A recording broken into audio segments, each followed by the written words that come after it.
challenges that are becoming big ones. He's only able to far for max range. There they are, flash ulti, Yike coming in over the top, Paranoia claims Yagao. I'm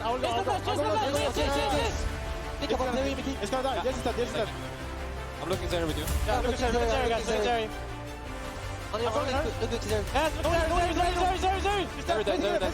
G2 will not go down without a fight. Quadra kill for Han Sama. I am going to be useless this segment because I expended all of my energy. I was so down in the dumps. I've never been there before. I was hopeless. I didn't believe. I didn't think they had it in them. And they did. I told you it was going to game 3.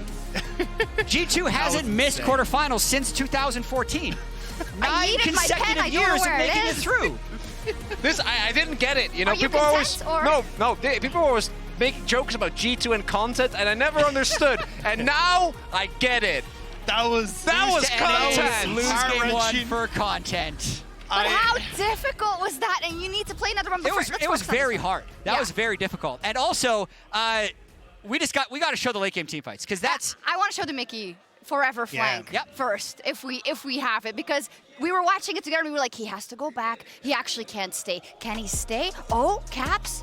The timing on this was so sick though. So watch as Mickey goes over the wall, the Nocturne ult comes in to let Mickey come through across the ward they know is there so he doesn't get spotted. So even though Caps is overextended here, it means Mickey's able to get access to Elk in the back line and set up perfectly for the rest of G2 to come in. It was such a sick play to use that darkness and the lack of vision to set up for Mickey. This was really the fight where it felt like G2 was going to be able to win it because they win this, they get Elder, they get Baron, they have Soul, they stacked all the mechanics. Yeah. The anti-Jin stalling mechanics, as Chronicler was talking about, to win the game. Somewhere out there, Teddy's like, no! They got all the pieces! The Soul, the Elder, and the Baron. And then from that point on, as you see in the end, they're not afraid to pull the trigger. And I gotta say... But we talk about momentum a lot. Yes, are you gonna now? G2 has it. Okay. And you know who doesn't have it? Is Elk. Because he made a 2016 double lift tier play at the end of this game. Let's watch this again.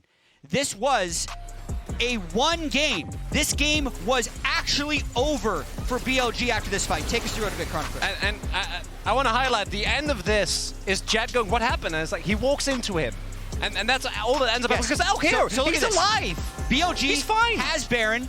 They've killed Mickey. They've killed Yike. They've killed everybody but Caps. They have 4 people alive, including their 6-item Zeri, and they have Baron minions. And watch Elk here. He doesn't need to get this close to Caps, and Caps kills him. Because of that, if they just let Maokai lead, the game is over, the series is over, G2 is done. I don't see the problem they here. have That was the all part of life. the plan. That was entirely part of the plan. We knew exactly what we were doing at all points in time. G2, mind can control Elk into the setup. I mean, I don't know what you want there. Yeah. Imagine the tilt from BLG after my that God. play. I like Just it. You're trying to imagine. give us copium. You're trying to give it to us. And I think you deserve it. You know, after a game like that, I think on both sides, okay, BLG will definitely not be happy with the way that ended. But it was just so close. Fight after fight after fight. I think the thing is, though, like, it didn't have the right to be, realistically. Like, G2 had control of this game. They got the ball rolling in the early stages, and then it was those late game fights, the Baron calls that were coming through from BLG that really got them back into this. And I think that's where the biggest upset is just that G2 had the control in the early stages. Follow me. In a way. Okay. You know when G2 came into this World Championship, yeah? And they had that game versus D+. That they had no right losing. They won that game. They threw at Baron phenomenally. They won that game. They played versus Weibo. Harder game. Very much.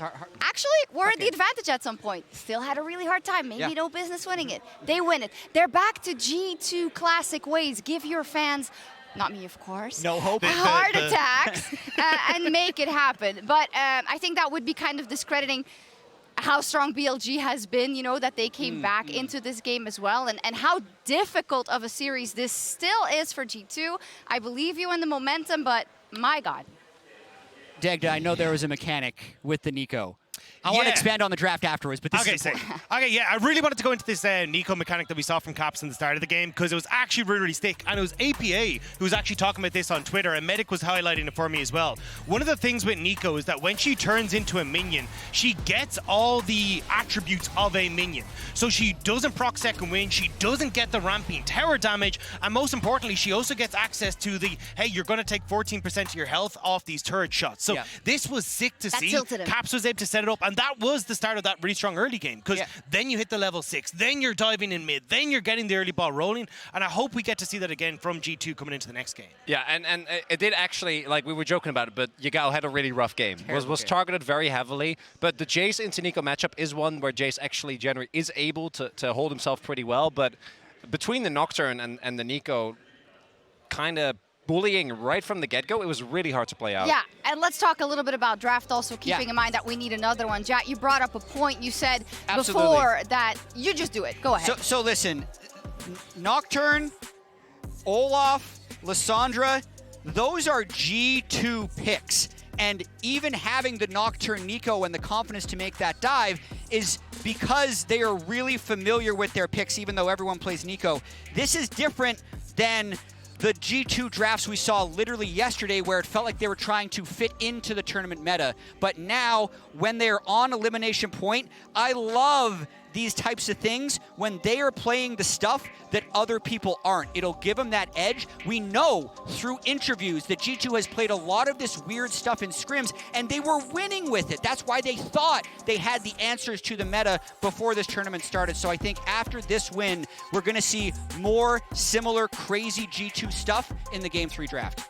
Which, you know, most likely they won't get blue side for the third time this series. I don't think so, indeed. And, you know, G2 totally with their backs against the wall. They couldn't be, they were in the wall, basically, I want to say. But they still have to bring it home. And I was in this position a while ago with Fnatic, and they did not do it. G2 has a chance. BLG don't look that tilted, and they know that they have the individual ability as well as the team fight ability to bring this one home as well. They really don't. Elk seems pretty okay about it. Yeah. Because you know what? If they win this game, people don't remember that play. No, but I'm going to post it on my... I'm kidding. I won't. I won't. Of course I won't. Wow. I mean, this is the very last game of the Swiss stage that has delivered so much, and it's just the tension keeps on building. And that's the thing with BLG now taken to the blue side. They've got access to, hey, we can open up the draft. We don't have to ban things like Xayah in game 1. We can get rid of things like the Draven answer. Like, there's a lot of stuff that you can actually now open up here. I made this earlier. And, yeah, I think that's the big one for me is like, well, what the hell now is the opportunities for G2 coming into this? Because it feels like we've now got them struggling game 1, very much struggling game 2 on what's supposed to be the strongest side. But I don't really know anymore, to be completely honest. I mean, even though, is game 3 kind of like a tiebreaker to make it through? Yes. Is that a good thing or a bad thing? That's what we're going to see. I think it's generally a good thing for EU and tiebreakers. We got to keep cooking. We got to bring the copium up for that that LEC seed, at least. For me, I think we have to go over to the casters, and it's good because I'm flustered and I'm nervous.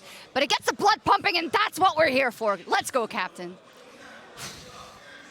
Let's go, Shocks. Adrenaline. That's what it's all about. For you, for me, for G2, for BLG, for Game 3. Let's do it. Man, it has just been so fun casting this series so far. Absolute incredible team fight after incredible team fight after incredible team fight in that last one. You know, it really looked like G2 was just going to cruise to an easy game 2 win. Yeah. How it started, BLG absolutely battling back, showing their class. But Mikyx and Cap stepping up so huge for G2 when it counted most. That flank, I swear, 99 out of 100 pros would have bailed out of that situation. They just would have recalled. Like, I've been here too long. You know, you get nervous. You're like, they're going to find me. Something's going to go wrong. If he had not waited, if he had not found Elk, I think this is a completely different game. So beautiful stuff to see from G2. And I loved that they were confident to just full send it on this total dive comp with their whole year on the line. And now it's back to the draft, and we got to find out with BLG on blue side, are any of the bans changing? The Draven, the Kalista, 7 games in a row now will remain banned out. Okay, those are going to stay off the table. G2 are banning the Nico away themselves. Remember, when they were on blue last game, that was their first pick. They're saying, we think you'll do the same. If given the opportunity, we don't want to let you. And I wonder, do G2 try to prioritize kill lanes, ways that they can set up and pressure Yagao? Because Yagao, at times, does have these games where he gets behind and he stays behind. He gives up kill after kill after kill. And that's really what put Caps in such a good position, what put Yike in such a good position early. But it is going to be the Orianna left open because they have to ban out the Jax, because they have to add in these kind of flavor picks that BLG are so terrifying on. And with G2 not prioritizing Rumble at all, they still have yet to pick it throughout Worlds, that's likely to go unpicked. Bin, though, doesn't really feel like a Rumble guy either, so it's kind of interesting that neither of these top laners want to play the most highly prized top laner at Worlds. And talking about highly prized champions, the Orianna being locked in, Yagao's last game, he got pummeled. They just beat him to death. And on a champion like Jace, whose only real role in the game is damage, that meant that he had a real struggle trying to actually contribute. Orianna can at least have utility. She can have big moments with shockwaves. I will say, though, Orianna into Azir, you can chain dive in a similar way to how you did it last time. Maokai Azir is not an easy duo to escape from, right? You know, you go forward on cooldown post level 6. You're not going to kill him before level 6 likely, but post level 6, you go in every time the Azir ulti is up, force a flash. As soon as that's down, you look for the repeat, you look for that kill. Similar to the Azir Victor matchups that we used to see, this kind of similar strategy. So Yagao is either going to have cover around these timings, or he's going to have to play exceptionally far back, but that can lead you to give up CS, to give up advantages that way as well. So I really want to see if Caps is on point on the Azir, if Yike is on point on that Maokai, as they were in the last game. And Han's going to be locking in the Kai'Sa once again. I think had a really strong showing on it in that second game, and he's going to have to be playing at that level because Elk was on something, man. Like in that second game, he was going crazy on the Zeri late game, and that's what Elk can do to you. Well, we've got the Renekton for Bin yet again with his Jax banned away. He just wants to lock in this evergreen general strength pick for the top lane. We've got the Jarvan for Xun. Very powerful playmaker, very powerful jungler right now. Rakan banned out by BLG. So Rakan likely to be Nautilus based on their prio and bans in the last game. So I'm expecting Nautilus to get banned away. It does mean that Rel would be available. It does mean, of course, that you could do Lissandra and stuff, but they're not going to do Lissandra because it really is just a specific answer into that Rakan. So I'm super interested to see where they go. G2 has banned away the Alistar as well as the Aphelios here. So Elk could go back towards something like that Zeri, but G2 obviously less concerned about it. Yep. What's the final ban going to be here? Is it just the Nautilus? I think it's Nautilus. I mean, unless they're more concerned about a top lane pick. If they think Olaf was problematic, if they think something along those lines is problematic, you could do it. I think Rel is the other option. Okay, so they're going to do Rel. But, I was just thinking Nautilus because that's what they banned first in the last game when they had these options. Right. So Nautilus is available for Mikyx. Will he go towards it? Is his most played so far at the event. Just 2 games on it. Of course, they haven't played that many games, but has played a couple Nautilus games already. Yeah, they could lock that in. They could also just go for their top lane pick if they want to see the entire enemy comp before picking support. There it is. They're going to lock in the Gnar for Broken Blade. That leads me to believe that Mickey's cooking, right? Like that he has something that at least he's considering. If X and Y happen, I will pick, this special pick. I will look for something that can win us the lane in the 2v2. Right. Or that is maybe even a compositional counter. So now we have to see BLG pick both of their bot laners. Trist was banned out in the last game, and I love Trist. In this meta, I think it's incredibly strong if you can pilot it well. But it's going to be Ashe. So now is it going to be Ashe plus Renata? That's my expectation when I do see this. I love this as a duo. I almost don't know what you can pick to win the 2v2 now. Like, you can go Soraka or something super lane focused, but Kai'Sa, I think, is at such a disadvantage against Ashe in that kind of laning phase that even if you pick a really strong support, it would be very, very difficult to get the win in the 2v2. So they're considering some other options, though. They didn't lock the Renata. I thought Renata could have been really nice here, but Braum also a great denial pick. And it does mean that you're going to be diving in potentially to this Braum, but of course, they have some range as well. You can poke and prod with the Kai'Sa once you get some AP. The Azir is long range. You don't have to be fully committing to these fights. I'm not going to get baited until he locks it. He locked it. Okay, so I will say, I love this pick here. I am an absolute Bard enthusiast. Bard against 2 carries without dashes is one of the best setups you can possibly have. You just simply walk within, you have to be about a full screen away. As long as you're not more than that, It's very difficult for them to react. You just point and click, Bard ulti on top of Ashe, on top of Orianna. It is very, very difficult to get out of that without using your flash. And if you have to spend a flash every time Bard ult, it is so tough. And if you do not, well, guess what's going to be coming? You're going to get Bard ulted, and then all of a sudden, as you're coming out of that, Gnar is on your head. Maokai's on your head. Azir is there for the pushback. Bard is there for the Q stun. I think this is a really smart pick, though it does have risk, of course, because when Bard goes bad, it can go really bad. But I think this is a perfect setup for it. You know, you can really succeed against Ashe and Orianna. Really low mobility carries. That's exactly what you want to see for a Bard angle. And there it is. You can see the support for G2. If you've ever been on League of Legends Twitter, you've seen Cap's dad. He's always out there supporting his son. It's one of the most wholesome things I've ever seen. He's just an absolute fountain of positivity, right? Yeah. You know, it doesn't matter what you say. He's going to be in there. He's going to be supporting his kid. He's going to be cheering them on, spreading positivity online, which you love to see. That definitely made him a fan favorite over the years because it's pretty incredible. He's traveled everywhere with his son and seen him play at the highest heights. So what a cool story and what a cool relationship that they have. And here he is again now for this final game of the Swiss stage. BLG, the #2 seed from the LPL. G2, the #1 seed from the LEC. One will earn the final spot in knockouts. The other's world's journey ends right here. It all comes down to one game. All comes down to one game. The joy of victory, the agony of defeat. We have seen it time and time again. But for these two teams, neither of them was expecting to be here in this situation. They both were hoping to have punched their ticket to the quarterfinals 1 round, 2 rounds ago. You know, they were the teams that wanted to be at the top of the table. And now for one, it will be absolute heartbreak. And you have to know that the nerves are going to be really rising up. G2, though, they see this, and they're going to be able to wrap around behind. This is going to be disaster. They could be dead. There's 5 G2 coming, and Elk is going to be collapsed on. On's just going to run towards them.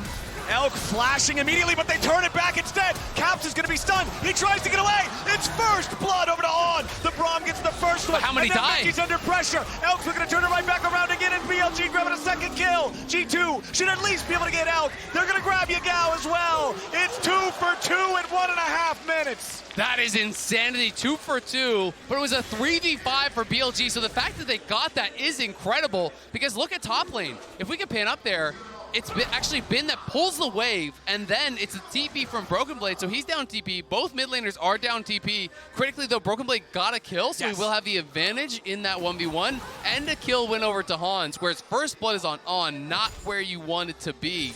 So G2 happier about where the gold went. We have to see, though, can Bin make something happen with the TP advantage? Wow, that was insanity, man.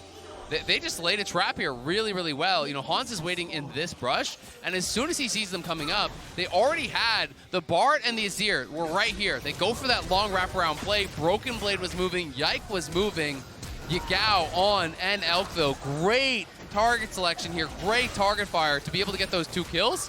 Because there's a lot of worlds in which this 3v5 could have been a 0 for 3 or a 3 for 1 or something along those lines. Yeah. And that could have just been game over, lights out, your year is done. It is not that, but it is still a great spot, I think, for G2 overall.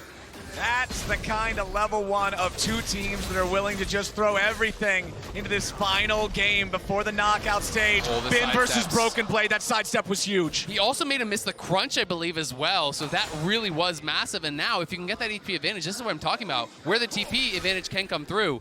Yike knows Shun could be here, and now he knows they're both there. Yeah. But if Shun goes straight up towards topside, this is awkward. Yagao stunned into the wall. Mikyx coming up mid lane. The pressure from the Bard is huge as Shun is winning out in the 1v1, but it's not a 1v1 game. Yike flashing away, keeping himself alive. Shun steals the red, but now Broken Blade may just claim it. Bin's coming up trying to chase him, trying to stop him, but Mikyx's gonna pop him.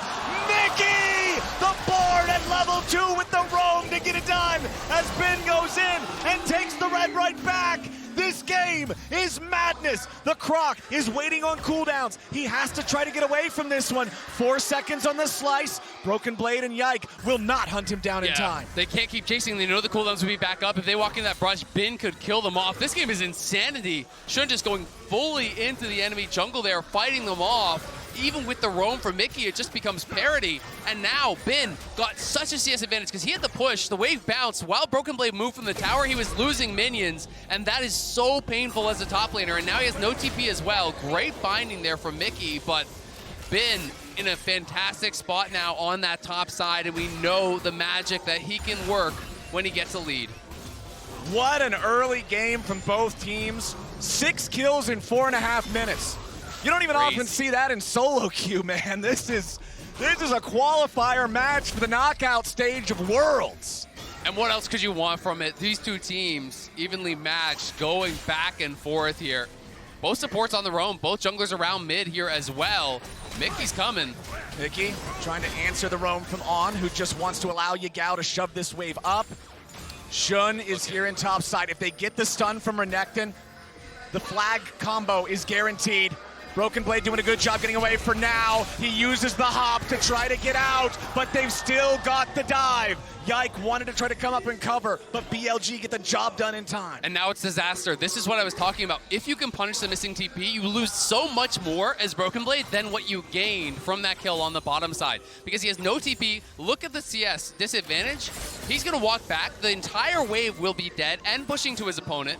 Bin will base now with likely 2,000 gold is what I'm going to estimate, but we'll see if Elk can get out. Yeah, Elk's in some trouble. Sidestepping away from it. Nicely done. Plasma proc might still bring him down, and it's Mikyx getting the kill. Great sidesteps from Elk, but again, Mikyx so active on the map here.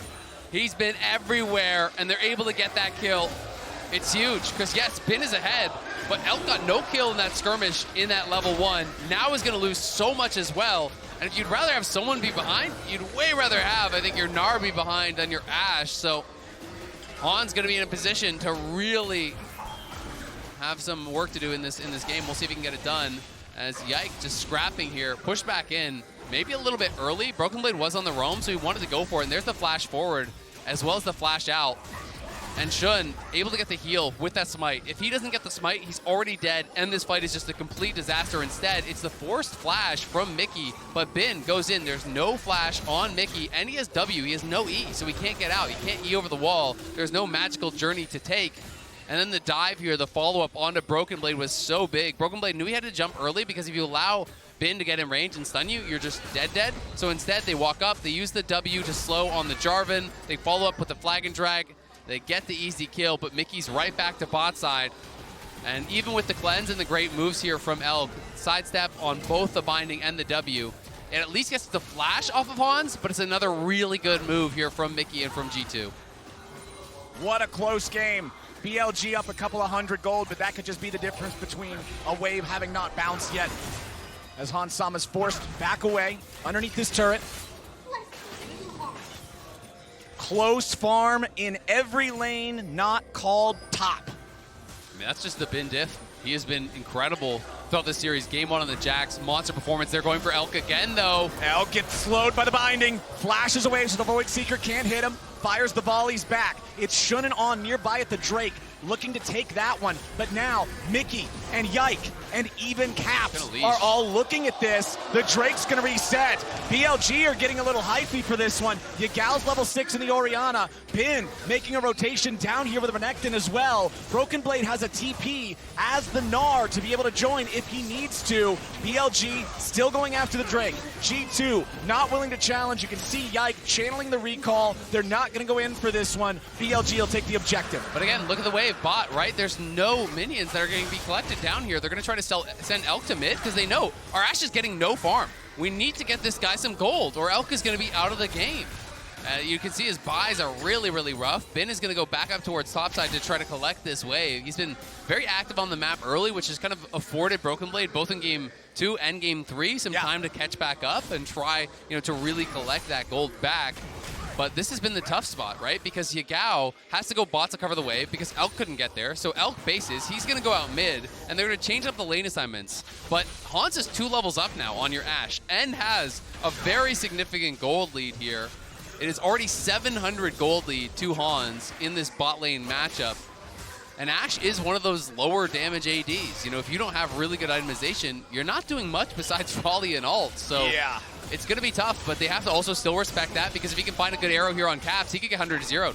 Mikyx rotating up, trying to help him, but the arrow misses. Caps with the nice sidestep. G2 are the coming. plays he has to make. G2 is ready to collapse. Broken Blade has the Gnar bar. On's only at half HP. The Herald still not killed off just yet. They want to go in for the Gnar and try to kill him, but he transforms in time. Herald down to 800. It's going to be smited away. Finn with a flash stun, but Mikyx goes on a magical journey. Caps tries to escape. Yike barely staying alive here and now, but Ben gets a killing spree. Broken Blade back over the wall. BLG get the one kill. Ben still chasing after Broken Blade.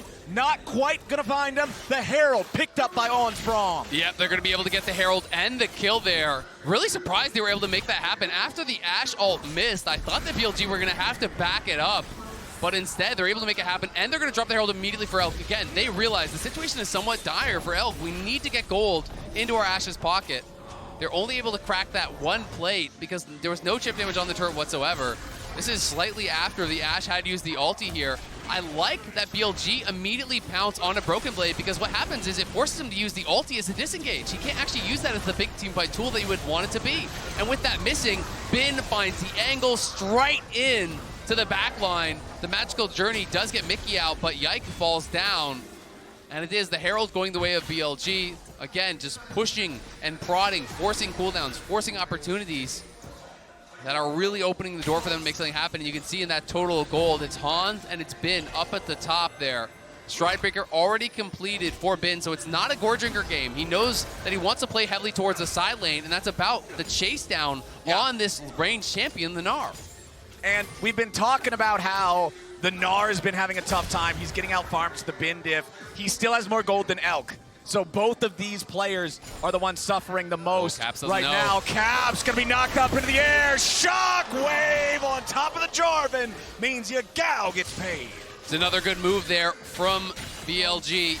And with Caps having no TP, that's a free plate. That's one auto for Yagao. So it's a kill and a half thereabouts for him. On is trying to roam to kind of match the movement from Mikyx, but the difficulty is Mikyx can get back to lane faster, and here's that Stridebreaker. It just gives you so much sticking power. Broken Blade is forced to flash. He flashes at the same moment that Bin presses the R key, so at least he gets the Dominus as a trade. But that is going to be reality for Broken Blade for quite a while. It really is, and if Bin even wants to go more heavily towards it, you can even go Swifties and really run this guy down, and it becomes a nightmare because you have the slow resistance on the Q as well.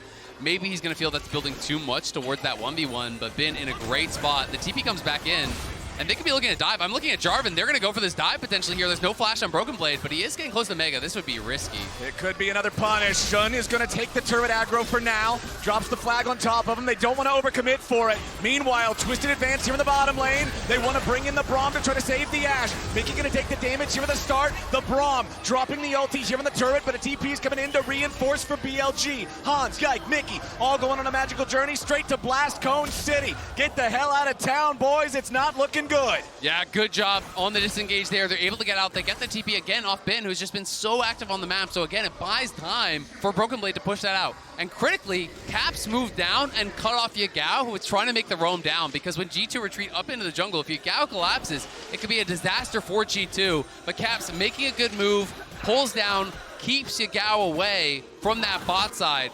Still pretty well handled by BLG in that attempt to dive. We'll need another plate, likely going to Caps. And we have got ourselves a very even game. It's not even going to be 1,000 gold, the difference. And we got 10 seconds until Drake number 2 is on the table. Remember that BLG took the first one. G2 jockeying for position around it, thinking about contesting it, but ultimately decided not to. We'll see if they want to change that here for this one. You can see 3 players on the G2 side in this bottom side jungle. Some big item completions coming through, though, on both sides. Gore Drinker done for Shun. Yagao just based and got his Ludens. You can see Demonic done on the other side there for Yike, as well as the Storm Raider for Hans. But I feel like BLG are in a much stronger position right now, especially with Bin again moving. He's been so active on the map, constantly moving towards the team. He creates a big advantage against Broken Blade, and then he gets active on the map. But there's a cost to this, and that is allowing Broken Blade to push out waves for free, allowing this wave to crash, so you're going to lose end of plate, if not 2, going over to Caps. And we have to remember he got 1 in mid lane as well, so Caps is getting a lot of free gold on this map, but Bin's behind him. Bin coming in, looking for Caps here. Finds the slow with a stride breaker. Dice is back around him on the other side. Wanted to try to avoid the ulti if he could, but there's no way to do it. You talk about, oh my goodness, hold on now. Broken Blade looking for Elk, wants to stop him, but now On jumps in. Winner's bite, focus fire. Broken Blade is down. Elk gets himself a kill. Broken Blade trying to go for the big play there, wanted to scoop him into the tower and clear the wave at the same time, but critically there was 1 minion left, and now Bin. Flash is coming up, he has Dominus. He could look for Caps here. We'll see if he wants to go for the play. He goes for the slice, finds the stun. Caps, good job with the shifting sands to buffer through the CC and get himself away. Exactly, very quick there from Caps. Great reaction from him, but they're looking again for Elk, who has no flash. Glacial Fissure over the wall. A lot of damage here into Mickey. He saves himself for a moment. Hans looking to take down Elk. He's going to get him, and Mickey lives. Meanwhile, the dive coming out from Bin, but Cap stays alive too. Massive moves coming out from G2 as Shun wants to go in and find that mid laner and finish what Bin started. The dunk goes through. It's good, and BLG finally gets something back here. Now they're going to take the tier 1 turret on the top side as well. They're going to be able to get this tower, but G2 still staying so active on the map here, and Hans has been the benefactor of some of that action. Being able to, the beneficiary of some of that action, being able to get some of that. I don't know the difference. That's the same word to me. Was able to receive the rewards, let's say, as Mickey staying so active on this map. And here's the Broken Blade play. Again, he wants to clear out this entire wave, doesn't quite get that last range when the tower doesn't go immediately on him, and then On is just right here. W's in, gets the passive up on him. But again, Mickey so active on the map, makes the move down, the long magical journey here. In comes Hans. It's a great peel from Bin, though, to really make him work for it. I love the self-ulti from Mickey, as he would have surely gone down there. They do proc the stun onto Hans, but it's 1 auto away from getting that kill onto Mickey. Mickey really riding that line. And then here's this dive up on the top side. Flash, stun, shockwave. But the flash out, the shifting sands, means that it had to be Shun coming in, had to be more committed. Shun was not wanting to mess around because they knew the Broken Blade could be coming, so he looks for the flash ulti. At the very least, G2 force out those additional cooldowns. Yup, Bin's back up in the top side now. His TP almost ready to go. You know, in League of Legends, we joke around. We talk about top laners being on an island. Bin's an aircraft carrier. He's the size of an island, but he moves around. This man is not afraid to get out atop and move that weight to the rest of the team, as Caps is going to be thrown back by the shockwave. Stun into the turret thanks to the Bard. Yagao is low, stays alive with the Guardian proc from the Braum, and the arrow from Elk from a long way away finds the first target. Yike flashing out of the Cataclysm's walls, dropping Nature's Grasp to stop BLG's pursuit. Nicely done. Going to be able to disengage there. But Yagao barely stays alive. Critical for him. It is Broken Blade again, pushing on that top side. Not going to join. Bin TPs once more down towards bot side. Such a focus on being able to group. And G2 are playing a massive focus on side lanes. They want to push out. They want to hit towers. They want to scale. They want to play it that way. Spread the map and look for picks. And I think it's really intelligent when you are playing with the Bard. Bard doesn't want to just walk into 5v5 after 5v5. Bard wants people answering a side lane that you can then pick off with Magical Journey into that Bard ulti. So that is why G2 are so heavily focusing on it. Here it is one more time, though. Mickey setting up with the flash, but the initial shockwave to pull back Caps made it a lot harder for G2 to really commit. And that Guardian coming in from On, making such a difference. The arrow there as well from Elk, from downtown connects. But thankfully for Yike, he's able to disengage here with the flash and the ulti. So with 2 Drakes already in BLG's possession, the third will spawn in under a minute now. It's about a 3,000 gold lead for the LPL number 2 seed. Can G2 try to fight for this next Drake? It is a Chemtech soul. This is generally considered the least valuable one. Yeah, and I think G2 are really happy about that. You're down 2 dragons, your life on the line here, you're down thousands of gold. And if this was a Hextech soul, they probably feel like they have to fight for it. With Chemtech, you're probably willing to just give it up.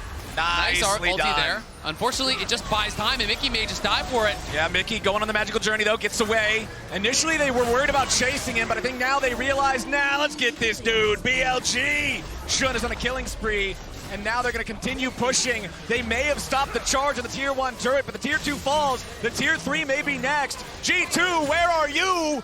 What is going on here? Hans, Sama, and Yike cannot move forward and stop it. They're just not going to stick around any further. They don't care about the inhib this early. Tier 3 turret smashed. 18.5 minutes into the game. The base is now open. Yeah, BLG are just going to group and they're going to push. They're going to try to punish here. Broken Blade did get a tower on top side, and Caps will push down bot, so they will at least get 2 Tier 1s for that. You can see the goal difference over time, powered by AWS, though, heavily in the favor there of BLG. It's kind of up and to the right besides that little dip down now. And they are going to grab that 3rd dragon, but at the very least, it is the weakest soul. It does give you some hope that, hey, G2, even if you lose the soul, it's not necessarily a death sentence. And they're trying to get as much gold on these carries as they can. And then maybe you have that big moment where you can come back in a fight. You win a fight at the 4th dragon, you get that dragon, you deny soul, you take Baron, you're trying to look for that sort of thing. Take the Elder. Yeah. Let him have the Kimtech dragon if you absolutely have to, and then go for the Elder if you can get the money at that time. Yeah, we'll see. Even though it is weak, it's still a soul though, right? So they have to really make that judgment because it is definitely the weakest, but it's still thousands of gold worth of stats, right? And especially on some of these champions, like a Renekton, who is likely to throw themselves in the middle of a fight, get low, and then get value out of it, it makes you that much harder to deal with. I mean, there's 3 mega objectives in the game. There's Baron, there's Elder Dragon, and there's Dragon Soul. Yeah. Even if it's the weakest mega objective, the word mega is still in there. It's like, come on, man, that's like the least cool Ferrari you could have. Yeah, exactly. Well, they're still driving a Ferrari. It's still pretty cool. So BLG are liking the game state they're in right now. Again, about 3,500 gold lead. They've got the 3 Drakes. Elk is still trying to maintain some relevance here. He's almost got his 2nd item done with a Mythic. The Kraken Slayer is completed, working towards that Trinity Force. Yep, exactly. And this is actually a pretty high damage build. I think people do sometimes underestimate, as long as he stays close to parity, you really can put out some damage, especially when paired with that Braum, create the space. And he is only about 600 gold behind. He was down 700 gold, I want to say like 3 to 5 minutes into the game behind Hans. So the fact that he's only down 600 now, not really a big deal. And has a little bit of additional combat stats, obviously, with those couple dragons that they have grabbed. BLG, though, trying to move in towards this top side, deny vision. They want to take away these camps, and they're looking for Mikyx. Another good shot from Elk. They may have set him behind, but he's on one of the best utility 80 carries in the game, and he's still making his presence known. And G2 have to be careful because they didn't use Shockwave or Jarvan ult for that. They did not overcommit. They spent just the Braum and the Ashe ulti there, and there's the Shockwave. Shockwave on Caps, but he gets away with the shifting sands. Shun falling back as the Acathian Rain from Hans Sama scares him away a little bit, but hey, they got what they came for. They got the kill, they got the tier 2. But it was nice from Caps. He gets out, and they get the flash off of Shun. So that is down, but the gold lead is building. About 5,000, well, now exactly 5,000 gold there for BLG. They will reset. They're going to buy up their items. And it's solo AP game for Yagao, and he's going fully flat pen, which I love when you're the solo threat AP. Yes, he sir. has the Shadow Flame, he's got the Sork Boots, he's got the Ludens. There are going to be some Merc Treads because there's some decent CC, but that's not going to be that much. When he gets towards the 3rd item, you're going to be terrified because he's going to hit 3rd item, he's going to hit 16, and Yagao's going to be at that point of the game where if Hans or Caps get caught, they are just going to die to the Shockwave combo. Total damage dealt this game. It's Elk on top of the charts, despite the way the early game looked. Still putting in that work. Look at Mikyx, though. Mikyx 3rd highest damage in the game. I mean, the man knows how to play some Bard. Oh, yeah. He's been everywhere. He's been everywhere. He's really making it happen. But we're seeing kind of both sides of the coin when you do play Bard. You can be such a playmaker, but you are still very vulnerable. Even when you go for the more tanky builds, he's got Mercs, he's got Locket. But when he gets tagged by an Ashe arrow, you're kind of just dead. He's got 80% kill participation. He's also got nearly 50% death participation. So he's making stuff happen. Yeah, Bard is definitely, you live by the Bard, you die by the Bard. Let's see, it's 22.5 minutes into the game. Baron is alive, but this has been Baron's been quite a contentious place this Worlds. It really has. And so while G2 are still down in gold, 2 items are coming through. And this is generally when you go behind. You talk to pros, they'll tell you this. You want to fight around item completion. So sure, you're down gold, but it's 2 item completion, 2 item completion. BLG will not have their third items, very likely, before this soul point fight, right? So you and take so, that. Exactly. So that means that is your time to fight. And that's what G2 were farming for. That's what G2 were pushing for. They're trying to get to their second item before their opponents get the third, because components are much less efficient than completed items. So this is when the gold lead is going to mean the least, basically. And I do think that G2 are going to fight for soul. If they elect not to, I would be surprised. But it's a really hard call to make, because if you fight at soul and you lose, they get soul, they get Baron, it's probably lights out. The big difference I'm looking at right now is in top and jungle, because that's where you have the two fully completed items compared to not, and it's also where there's stopwatches. Look at these stopwatches on BLG. It is a clock shot. All 4 of the top players have them. Only Braum is missing one. Yep, they are getting them for everybody at this point, because they know this could be their year on the line. This fight, you win this fight, and maybe the series is over. So G2 fighting for mid Bryo. I don't think they want to give it up. I think they are going to look for it, but it's going to be all down to the engage. Can you find the beautiful Bardol? Can you find the beautiful Ashe? Can you have that follow-up? So much pressure on these 10 players right here, right now. Keep your eyes on Elk, keep your eyes on Mickey. Those long-range engages, they can catch people off guard. Also looking at Cap, 0-3-0 right now on the Azir. We have praised this guy. We have praised how many times he has been a part of the biggest victories that Europe has had on the international stages. Dragon now active, and G2 clearly were trying to threaten, hey, we could start topside. We could go towards that Baron. We could do this. But now they're going to send down Shun and Yagao and get this Dragon. And G2 are no longer in position to actually fight for it. They've moved up towards the top side. They've based on Yike and Broken Blade. So they're saying, you know what? We don't have the angle. We can't fight here. And that's what I was talking about earlier. It's the difference in those completed items. It's Yike and Broken Blade, the ones that have to go back, because they're the ones that didn't have the completions. Now Elk, mistiming there on the binding from Mickey afterwards. It's not like it would have stunned him anyway, but it doesn't connect at all. So that's Bard ulti down. Cap with a nice shuffle back, but now it's going to be a Cataclysm on the 2. Hans forced to flash away as the Twisted Advance tries to stop BLG from going forward. Instead, it's going to be a flash from Ben. Ruthless Predator to stun up the enemy jungler. Focus Fire comes through. One more hit, and Yike is down. G2 falling back towards the mid lane, but remember, there's not even a tier 3 turret to protect them. BLG has control over the rift, control over the jungle, control over the Baron pit. Yeah, that's the critical thing. They get the kill there. They force the flash off Hans, off Caps, off Yike, but they chase down Yike. They focus him down, and they get that kill. And G2 now, hearts in their mouths. No, this game is falling away from them. They're down 5K. They've lost the soul. Hans gonna try to find an angle for Baron Seal. This would be heroic if he could do it. No, not quite. I respect the attempt. You gotta go for something there. Have to. That's about all you could go for. BLG, let's take another look at how this started. The Bard ulti being down is big. The Bard ulti being down, and On and Bin don't give him an angle. They don't run straight at Mickey to get that binding. So On just throws the ulti out immediately towards the carries to keep them back. Caps here gets ulted in, as does Hans, and it means both of them have to flash out. Yike is here to peel. He's trying to keep them safe, but Bin commits the flash, goes for it. The constant slows there from the focus fire of Elk, stepping up, knocking down G2's jungler. Means they get the Baron, and now they're on the march here. You are now one fight away from your year ending. G2 have to rally, have to find an angle. It's so tough. It's so tough, man. It's Soul plus Baron plus 7,000 gold. That's what the lead for BLG looks like. G2, they gotta try to defend here. Remember, that inhibitor's already exposed. This happened at 18.5 minutes into the game. Yeah, and you look at the waves. Top is pushing, bot is pushing, mid is open. This is a potential play for a triple inhib here, but Yike is maybe looking for an angle, trying to see, hey, can we find something? Broken Blade has the Gnar already, so if they don't go now, they're not gonna go, and that's gonna mean you're giving up a second inhibitor, so G2 now faced with that call. Do you make a move here, or do you just seed this bot lane tier 2, potentially even seed this tier 3 bot as well? Yeah, the tier 2, I don't think there's any way they're going to try to defend that tier 2. It's so risky. And BLG backing away from the wall as they see the Ornn transformed into Mega, not giving them the opportunity to try to make that play. Broken Blade transformed back into Gnar. Ashe ulti hits Hansama, forces out the cleanse. Tier 3 turret here in the bottom lane, almost killed already.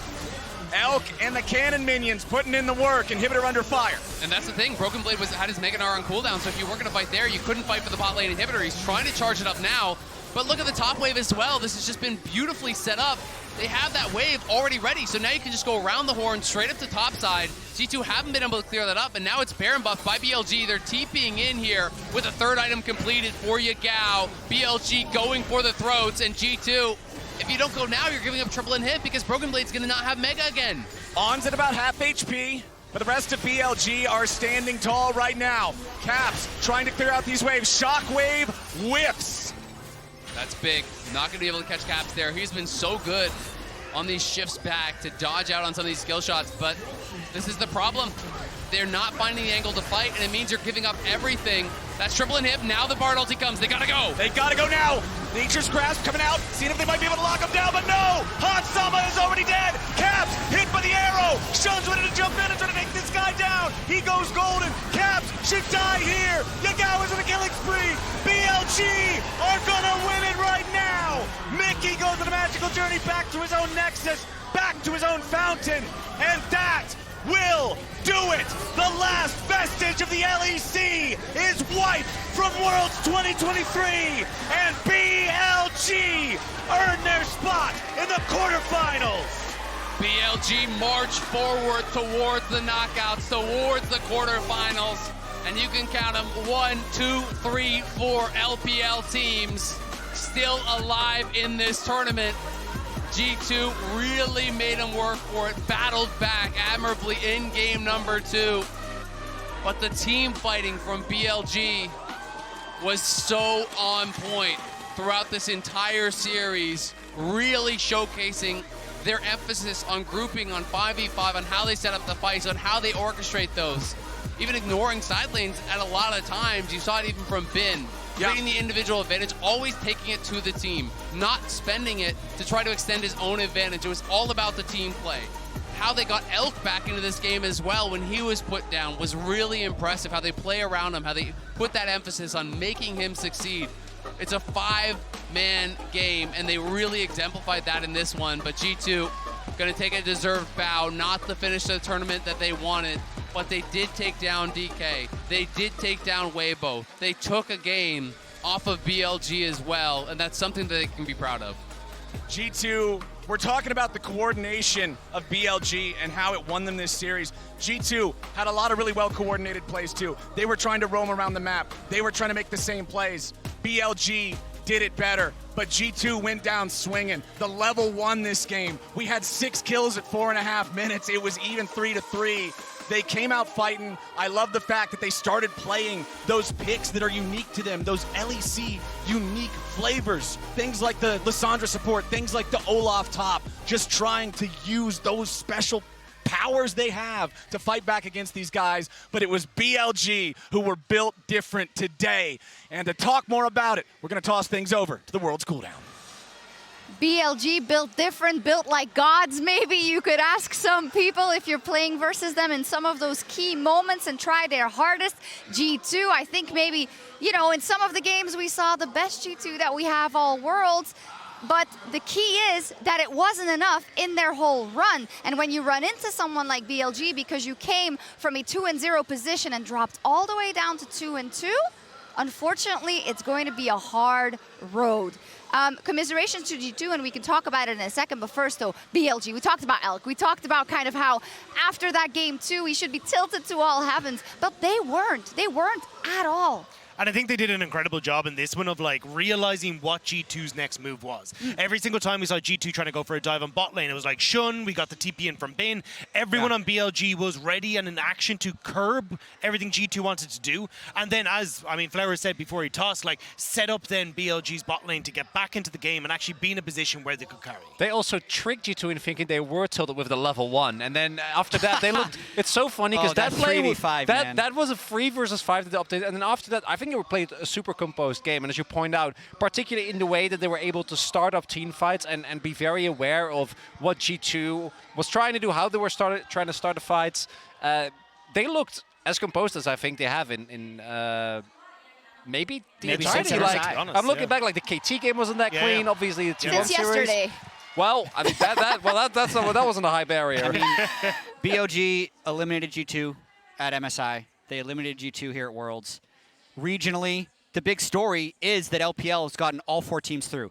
Yeah. They are half of the quarterfinals, which is the Crazy. first time that has ever happened for the LPL.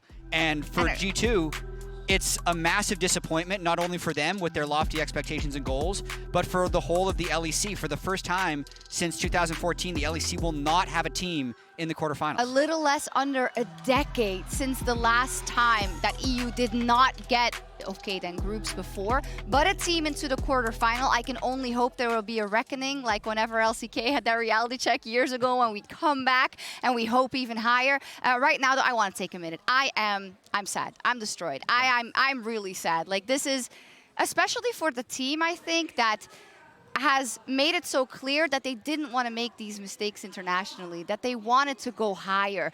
That started a road and that disappointed, I think, in MSI for their standards. And then, unfortunately, I think one got drawn against Gen G. That wasn't easy, but they didn't really show anything, and they had to show a lot of cards in terms of the matchups they played later. NRG should have been something that they should have, I think, approached differently, most likely, but you end up at this place all the same, not just with yourself, but with BDS and with Fnatic and with Mad. Yeah, I think the thing for me was, at the end of the day, every team that they went up against was the better team on the day. Like, when we saw Energy yesterday, Palafox and Contracts ran that game like there was no tomorrow. Like, it was unfortunate failure from the mid-jungle. And then when you come, I know to be Mickey as well, and then coming into today, we got that game too, where it looked like maybe they could draw it, and then again, little mistakes crept in and made it difficult and gave the opportunity for BLG to come back into that game. And it's that lack of consistency that I think has really come back to hurt G2, and it's something that we didn't see as much in the LEC. There were a few happy games here and there, but like when they got a lead, they were very good at closing it out. We just haven't seen that so much in the international stage. We have not. We will have another draw, though, soon for the quarterfinals. But first, I want to throw it over to an interview we recorded earlier when KT secured their berth in the quarterfinals and Lore caught up with their top laner Keen in the Verizon post-game interview.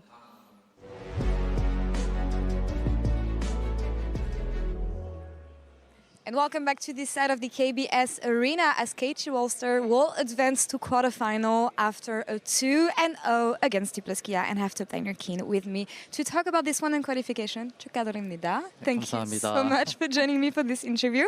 It feels like Rumble was causing issues on top lane since the beginning of the tournament, but you played Rise today. Can you tell me why you cooked this pick, and do you think we're going to keep on seeing this one throughout the tournament? 이제 사실 라이즈 같은 경우는 준비했다기보다 이제 저는 워낙 이제 옛날부터 좀 즐겨 쓰던 픽이라서 이제 언제나 이제 꺼낼 수 있다고 생각을 해서 오늘 마침 그 각이 나왔던 것 같고, 이제 뭐 럼블 같은 경우는 이제 사실 뭐 저는 개인적으로 크게 신경 쓰진 않기 때문에 언제든지 나와도 대처할 수 있을 것 같습니다. Well, about the Rise pick, it was not something we prepared for this moment. It was more about my very old comfort pick. So I can just play Rise whenever I feel it's the right moment. And today we saw the angle. We wanted to give it a shot today. And also about Rumble. I don't really mind playing up against Rumble, so it's not a big deal for me. Super confidence here. And we know that your Rise is really good in the end. You kind of lost the early game hard in that game. How confident were you in your ability to turn this one around? And what did it take for you guys to come back in the game? 이제 저희가 1세트 같은 경우에 초반에 손해를 굉장히 많이 봤는데, 이제 그래도 탑미드 원딜 같은 경우가 다 이제 성장이 괜찮고 잘 컸어가지고 이제 후반에 한타 한번 잘 해보자, 할만하다, 약간 이런 식으로 하면서 좀 후반까지 바라봤던 것 같습니다. Yeah, we were losing really hard early on, but our top, mid, and AD carry were all fed. So we knew that as long as we can scale well and we have this one correct team fight in the late game, we will be able to make a comeback. So we were looking for that. Trusting in the ability of the scaling. Now, I remember the last time you went Worlds was in 2018. Why were you waiting for Worlds to be in Korea to come back here? 이제 제가 뭐 원한 건 아니지만 이제 뭐 그동안 우여곡절이 많았고 이제 힘든 시절도 있었지만 그래도 올해 이렇게 월드에 와서 이제 점차 나아가는 과정이라고 생각을 해서 저는 뭐 되게 좋은 것 같습니다. Well, it was not my intention, to be honest. But yeah, I mean, like over the course of last years, I was having some hardship, a lot of ups and downs. But I think now I'm making a progress, and I think this is just part of it. So I'm really happy that I was able to make a comeback here, and also I'm just glad that I'm really grateful for everything right now. Of course, joke aside, it's been an amazing year for you, Keen. And moving forward, you guys are going to make it through quarterfinals. It has not been easy for KT Rolster. It never is, actually. What are you guys going to be working on to have cleaner games and maybe more stable gameplay moving on? 이제 저희가 이제 월즈 처음에 왔을 때보다 경기력이 조금씩은 올라가고 있다고 생각을 해서 그래도 그 점은 좀 개인적으로 생각했을 때 긍정적인 것 같고요. 그리고 저희가 운영 단계나 한타 단계 때 좀 약간 자기 역할을 잘 못 찾는 것 같아서 그 부분을 좀 집중적으로 고쳐야 될 것 같습니다. Compared to our early days of Worlds this year, I think we already made a lot of improvements. So I think that's a positive note. But also, I think in the mid to late game macro phase and team fight phase, I think all the players are not sure about what they're supposed to do. So I think we also have to work on that. Communication there maybe. And keeping this in mind, JDG, Gen.G, T1, LNG. Any thoughts on these potential opponents you're going to have? Is it 사실 이제 저희가 좀 힘겹게 올라왔기 때문에 이제 더 이상 이제 뭐 뒤는 없고 이제 마지막이라는 생각이라서 이제 누굴 만나든 최대한 이길 수 있도록 열심히 하겠습니다. It was indeed a very tough path for us to make it up all the way here. So I want to say there's no way back. I just want to keep on focusing what is happening in front of us, and we will give our all. And wishing you the best in your journey. 인터뷰 감사합니다. 감사합니다. Thank you so much, Kin. And Ji-sun, thank you so much as well. Shucks, back to you. Kamsahamnida as well to you two for a fantastic series of interviews throughout the Swiss stage as we see some of the final moments today from KT earlier, I believe. So KT will be drawn together with the other teams, and I want to pull up the graphic that we have for the pools to make sure that everybody knows what the possibilities are. As you know already, because Gen.G and JDG were the first, they can't be on the same side of the bracket. And it seems a little confusing. The pool 1 has 2 teams and pool 3 has 3 teams. Essentially, 2 of those pool 3 teams will get unlucky, and then the one that's not drawn will basically move into pool 2 and play against those other 3 Okay, teams. but I don't think anyone's lucky. It all looks hard. Hey, but there's more hard. It all looks difficult. I agree. More hard. Wow. But I think maybe KT, maybe they don't draw JDG or Chen. Maybe we give them that. Yeah. You know, maybe after everything So they've been for the through. history of the draw so far, it would be very KT to get the most difficult To draw. get JDG, yes. Yes, That but would be also perfect. you know, we've had in the past, we've had a lot of kind of region kills, but it's hard to be avoided. It's more KT to draw Gen.G, actually. No. JDG, and then they free 2, and then they're the only team that ever comes close. Because that's 2018. That's 2018. That happened. And then T1 gets Gen.G. Yeah.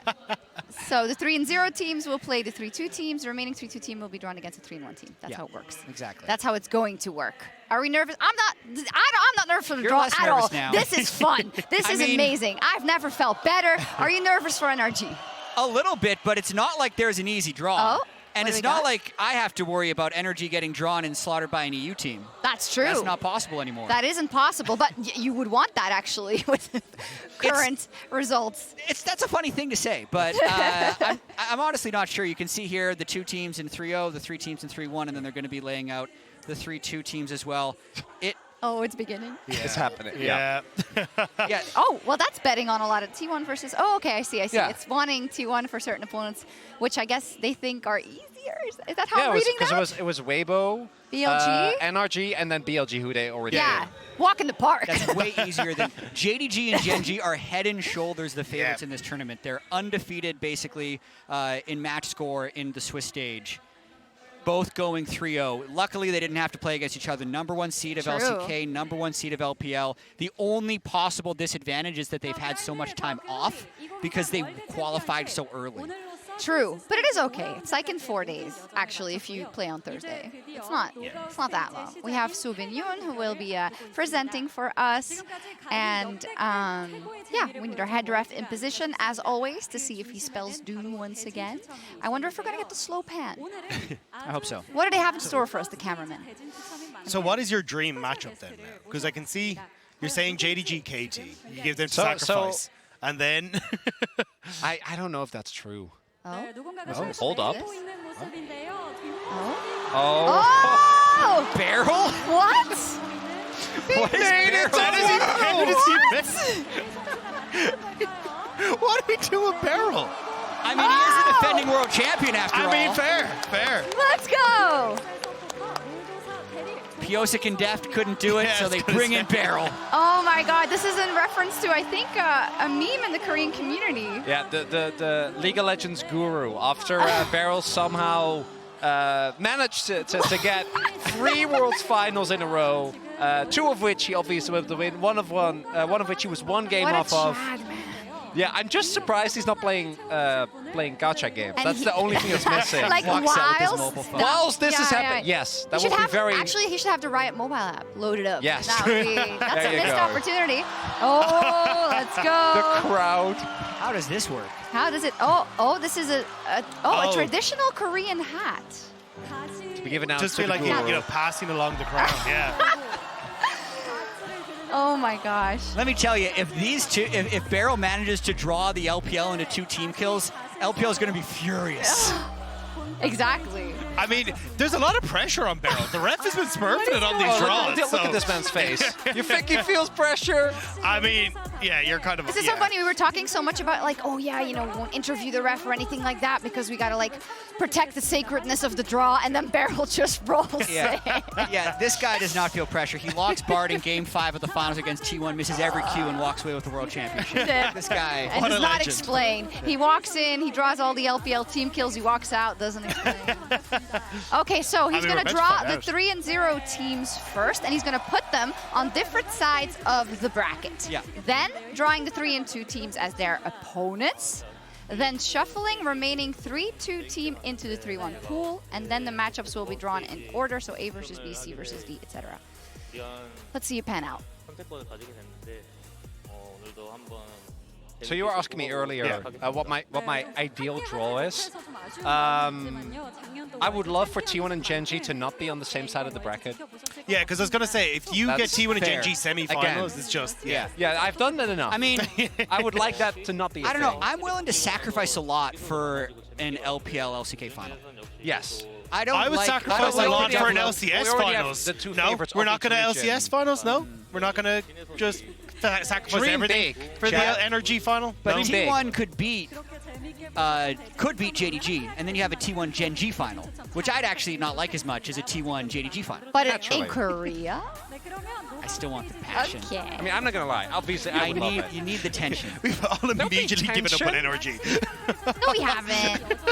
I believe in NRG. But that's what they That's want. what they're gonna do. That's where they want to be. Yeah. Same for KT. Obviously, Exactly. KT. It doesn't really matter who they draw because It matters a lot. they're gonna get knocked out. It's fine. They're gonna get 3-0'd. Did you watch them today? I've had it with your KT actor. Like, no matter what happens, oh yeah, this is always what I expected to happen.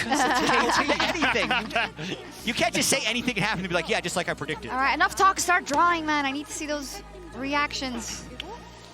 Okay. Up there quick. I'm losing an argument against Jet here. Yeah, it's crazy. Quick, draw it, quick. Yeah. Distract him. First 3 and 0 teams. I think she's probably explaining what we have already explained in terms of the teams. I get super stressed, even if it's just like where they're going on either side of the bracket. I'm already stressed. I'm like, absolutely. Okay. And maybe just before, it's to me, this was something I was really hyped about going into the tournament, these draw moments. Yeah. And they've really delivered. Yeah. I want to have a format with more draws. More I don't know about that. Can we draw side selection at the start of every series? I will say this is Draw always one the part of the champion out of a tournament. pool of everyone, and you just no one can pick or ban it. It's just totally That's random. it. God, yeah. Happens in the middle of the draft. Just bring in Fearless draft. That's all I need. Oh, this is a small interview where Beryl is being asked who he thinks is going to face off versus each other, but I don't speak enough Korean, Maurits. Do you? I wish I did. No, unfortunately, He's saying, I'm I'm so not sad able to. G2 didn't make it. Best team in the world, actually, on his game. Just trolling. I'm sure we'll find out later. I just don't want to pull T1 against NRG because I hear their mid laner is a genius. Faker versus Palo Faker? All right. 3 and 0 teams first, so. G or Gen.G. It better be one of them. This table is breaking. Gen.G, okay. The draw still works, guys. I feel like It's not broken. Beryl did get some pointers from the ref because there's no emotion. Yeah, very no stoic. Rice smile, which is usually the, I mean, the Beryl I way think to go. they all get briefed that, because you know. Yeah. But if they do it, that's another point. All right. And JDG. Okay, so Weibo, BLG, and KT. So what are the thoughts on the hat? I actually think it adds a lot. So, if I'm not mistaken, the first team that gets drawn now out of the 3-2 pool is the team that will play Genji. I think so as well. That should be correct. Yeah. Oh, he's gone. He's gone far. Right. He's gone. Literally immediately the crowd just starts Genji going. versus... Just don't be KT. That's all we want. We just don't want Genji KT. Oh. BLG! BLG Genji, I believe. I believe too, but I'm going to wait. I mean, if that it's is correct, this, it's correct. that's going to be such a sick matchup. Wow. I mean, that, like, I think BLG have a lot of work cut out for them, though, based on what we've seen. They in the last knocked few Genji days, out of but- MSI. That's what I was going to say. They MSI, they did win. This is KT. JG. Right? It's gotta be. Just draw Weibo, man. Come on. Come on, Barrel. I'm so sorry. So what's amazing about these 1 vs 8 and 2 vs 7 matchups is it's the 2 strongest teams versus the 2 strongest regular season teams. BLG 15-1, KT only lost 1 series the entire summer split. So is this the draw you wanted, Matt? We never got if this was the draw you It's wanted. cross-regional. It's true. Double cross Okay. regional. We're Well- happy. We're happy. I don't have a horse in this Okay. race. That's fire. So now the next one is we'll be drawing. First one we draw, and then the next one we draw is the matchup. So Okay. should be like that. So as long as T1 are not on this side of the bracket, Chronicle what's is going happy. on? But we'll have to see if you're going to be able to, get a full Oh, house here. they're reshuffling because Ah. these are 4 teams that are now essentially in the same pool. Ah, okay. That does I make see, sense. I That see, does I make see. sense. Okay. Yeah. Shuffling and the Barrel's remaining not 3-2 looking. teams His into eyes are 3-1. darting a little bit. Not that it matters at all. Don't. But yeah, because you don't. Basically, if he was paying attention, he would be able to know where Weibo was Ah, right. and rig the matchup. So that's Right, right, why right. they're shuffling and Barrel's not looking. Exactly. Oh, okay, here we go.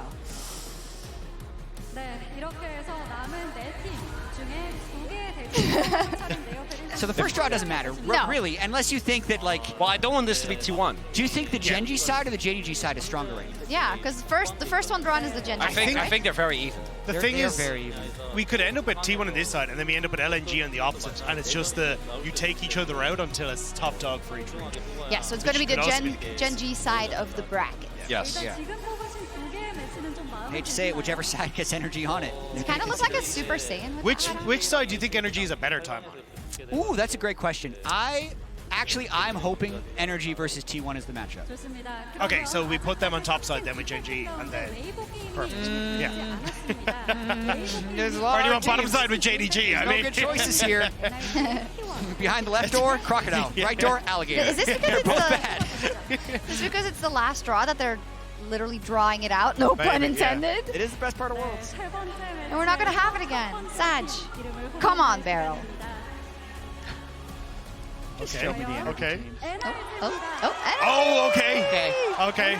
So this should put them up with Genji and BLG. And every remaining fan wants their team to be drawn right now. I can I tell think you they're that. just really into the draw. I don't think this has anything to do with energy power level. Show me the T1. Don't show it, the T1. I'll take it. I'll take it. Weibo rematch. That's insane. We've seen it already in a best of 1. Now we get to see it in a best of 5, baby.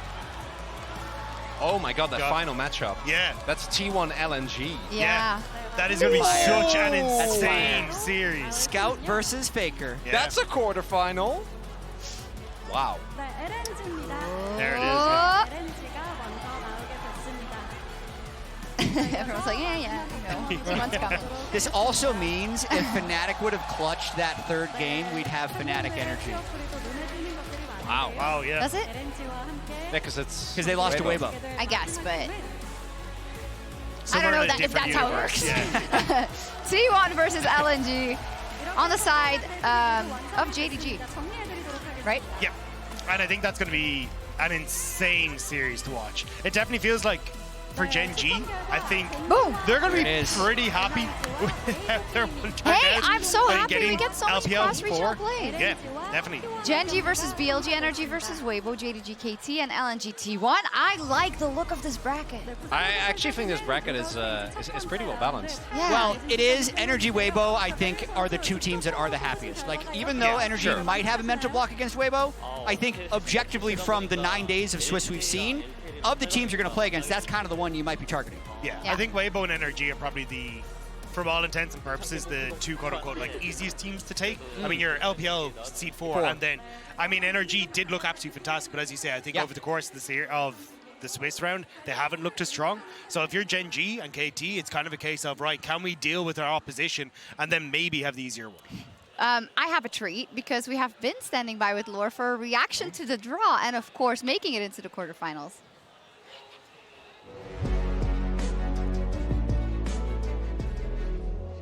And welcome back to the interview area for the post-game interview of Gigabin, who had a stellar performance today. We will touch on the draw a bit later, but first, Bin, thank you so much for joining me. I feel like BLG evolved throughout the Swiss stage. What is the most noticeable improvement for the team, would you say? 首先，恭喜你们获得今天比赛的胜利。其实我们能感觉到，整个瑞士轮好像 BLG 一直在进化、进化再进化。你觉得你们可能最大成长的一部分是什么呢？其实我觉得我们瑞士人整体打得非常的坎坷吧，有输也有赢，所以我觉得我们的状态还没有达到一个最佳的状态。我们需要在淘汰赛让我们打得更好，让我们变得更强。 So I do feel like maybe in the Swiss stage we got some up and downs, we got some wins and also the losses, a few games. So I must say like maybe for the knockout stage we really need to improve more and we really need to try our best to maintain our very good momentum for the whole team and try to show you guys a better performance in the upcoming matches. And looking ahead at the teams we have left in the tournament, 4 LPL teams, 3 LCK teams, 1 LCS teams. Is this the strongest year for the LPL? 那其实我们看一下，现在留在场上的8支队伍，4支来自 LPL， 3支来自 LCK， 还有1支来自 LCS。那你觉得这是不是 LPL 最强的一年呢？这个其实我也就是不太知道，我只知道就是看淘汰赛的结果吧，看一下就是别的其他3个 LPL 队伍会打得怎么样吧。然后我觉得这个世界赛其实是很有含金量的一届，因为今年 LCK 队伍也非常强嘛，然后 LPL 队伍也非常强，加上我们4个都进了，所以我觉得。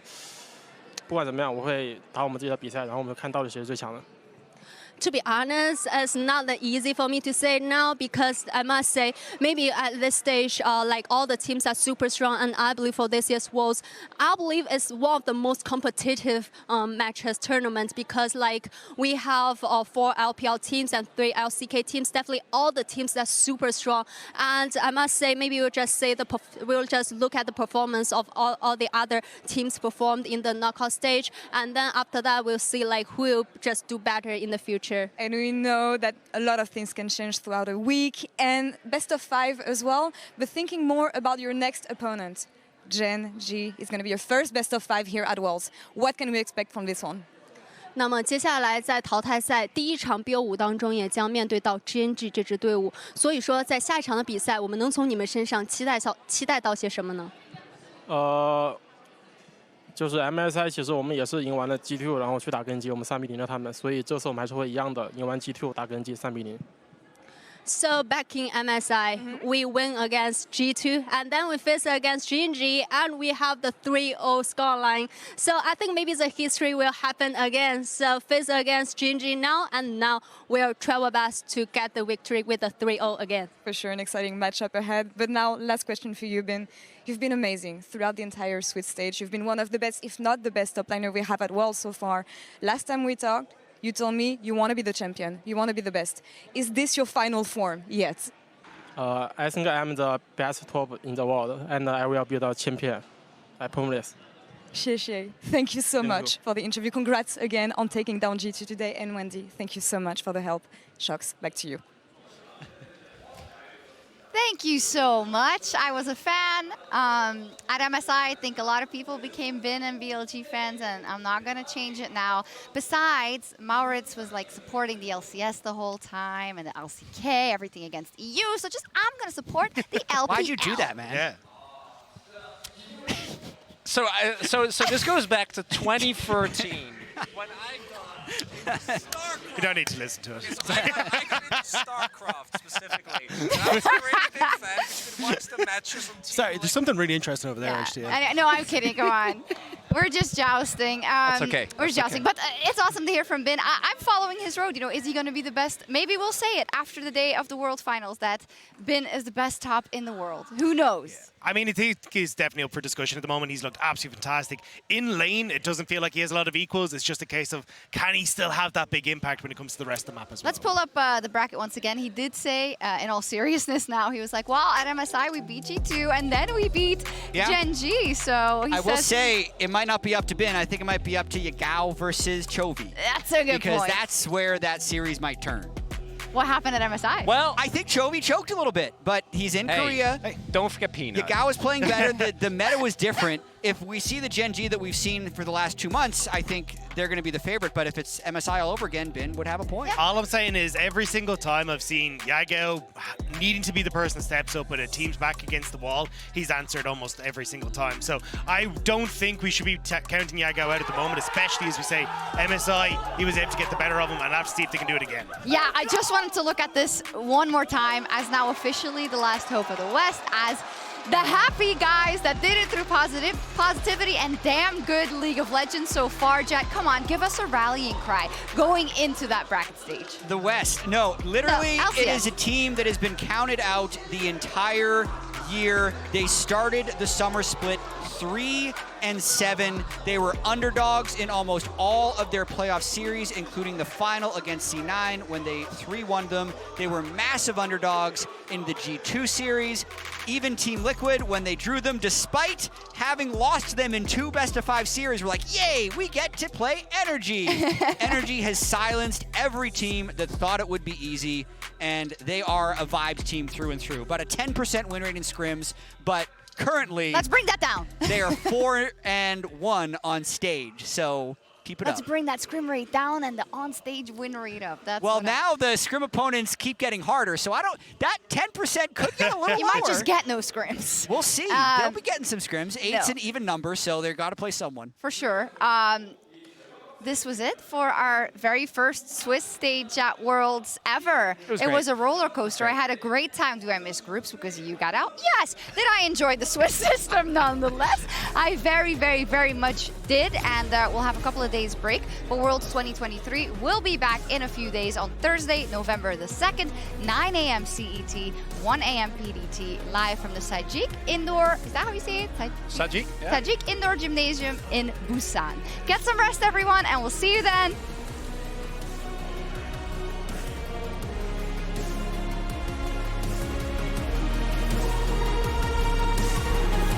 Not going to find too much. Pot Blossom, the flash picks up 2. BDD gets the Empress Divide off, but he's still going to die. And there is the Rune Prison onto Canyon. The equalizer comes down. Pot Blossom under 2, though.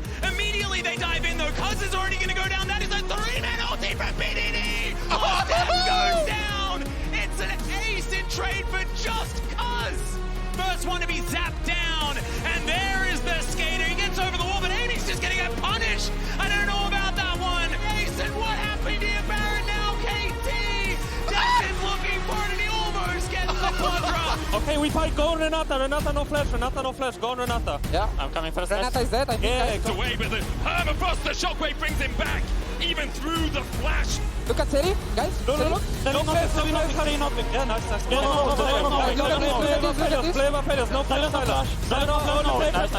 Infernum, bail out! Light is down! Go. I think go. Go. I'm dipping. Nice. I'm coming. This is mega good. Just fight. Chill. We kill. Let's go. Humanoid flashes in. Scatter the weaken of the unleashed power enough. Bradlock looking for the kick, but he does just have the damage. Tanks the tower and escapes. I can flash soon on him. You have something? Yeah. Nice, very good, boys. Nice. Okay, guys, I told you, we are winning this game, okay? Oscar, you are insane. Keep it up. This tower's going to take so much damage. Oh, and they snipe him. Trimby can't pop the ultimate in time. Kog'Maw needs one more living artillery, ain't gonna hit it just yet. Oh, dies! Gonna find the kill on that one as Ben re-enters the fight in the back line, grabbing the kill on Hans. BLG just won the game. He's only able to far from max range. There they are, flash ulti, Yike coming in over the top, paranoia! One, out. think about it, Mikyx. It's gonna die. Yes, it's dead. Yes, it's dead. I'm looking Zeri with you. Yeah, look at Zeri, guys. Look at Zeri.